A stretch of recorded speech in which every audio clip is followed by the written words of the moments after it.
Hi, I am Oyin Azeez, and I will be presenting on the infectious disease measles. Yeah. So, measles is also known as rubella and red disease, and red measles.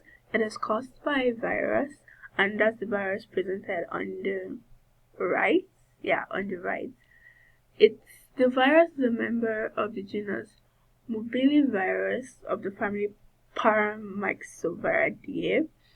Measles is characterized by a fever and a maculopapular erythematous rash that begins on the face. It usually starts up on the face most times, and the reservoir for measles is humans. Okay. The virus can live in the mouth, in the nose, eyes, and on one's skin. It is highly contagious and it spreads very quickly. Transmission signs and symptoms.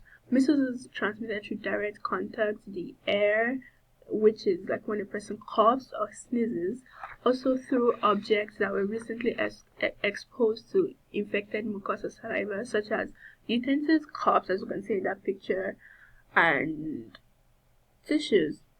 Yeah. The signs and symptoms begin 7 to 18 days after exposure, and they include fever, cough, runny nose, red eyes, sleepiness, irritability. We could also have coryza, conjunctivitis, copic spots, that is white spot on the inner lining of the mouth. Did I say irritability? Yeah. So, small white spots, may also show up inside the mouth and the throat.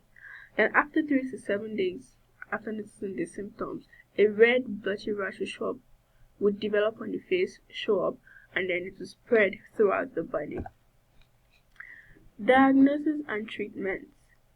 To diagnose measles is really not basically when you notice the symptoms and you go to the doctor, hospital, whatever. A blood test is carried out, then a lab test of one's urine and a nasopharyngeal swab. And for the treatment, medication is given to reduce fever, and they always ask that you drink plenty of fluids and that you eat more healthy foods and get lots and lots and lots of rest. Also, it is advised that one should stay home until 4 days after the rash is gone on the skin, because it is really contagious before one goes out. High risk groups. Who are those at risk for measles? The infants and those with weakened immune systems. So those, because it is highly contagious, as I said, so any slight of contact can increase it.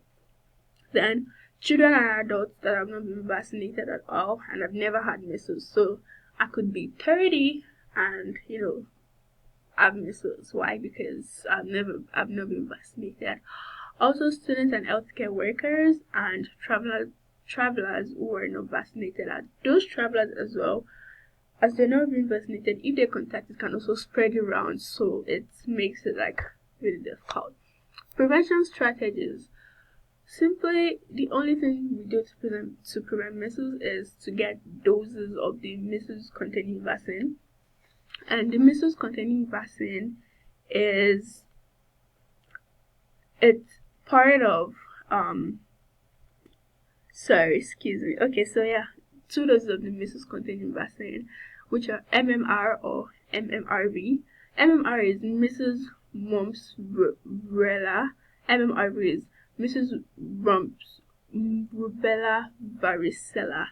They're both immunizations, and you're giving to children at 12 to 15 months between then, and it's given again at 18 months or 4 to 6 years of age, depending on the laws and the community one lives.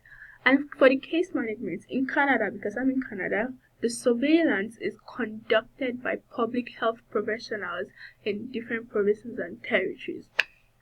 And yeah, I've come to the end of this presentation. I hope you did learn about measles and infectious disease. Once again, my name is Oyin Azeez. Thank you.